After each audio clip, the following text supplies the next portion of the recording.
People believe just applies to the rich, but it is on the verge of affecting those who produce what we eat. As our colleague Jen tells us new tonight, Oklahoma farmers are worried. Kelly, we are talking about the federal estate tax. It's a tax on the transfer of property from a person who has died to the people set to receive it, often loved ones, children. This year is a potential game changer for the tax. If nothing is done, farmers say it could be a game ender.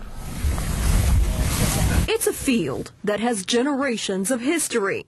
For Curtis Roberts, it's his past, his present, and he hopes his future. We still farming land that my granddad homesteaded in 1889. It's been decades of passing on what's theirs. Curtis wants to pass it to his sons, like Greg.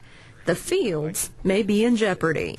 If we have a big tax bill, we don't have the means to pay the tax. The family would have to sell off everything to make it. If Curtis Roberts were to die this year, it wouldn't be an issue. But of course, he doesn't plan on leaving anytime soon. It's going to change after 2010. We don't know what's going to happen in 11. That's because a sliding scale to eliminate the estate tax pushed through by Republicans 10 years ago is up. And if we don't do something before December 31st, then starting at the first of the year, 2011, it goes right back to where it was in the year 2000. Back to a huge burden. For instance, a reasonable-sized farm would be worth about $4 million. The estate would be given a deduction that would put the taxable value at $3 million. The max tax rate would be 55%, totaling a $1.65 million tax bill. We work here, well, you might say from sun up to sundown, raising crops to sell, to make a living at.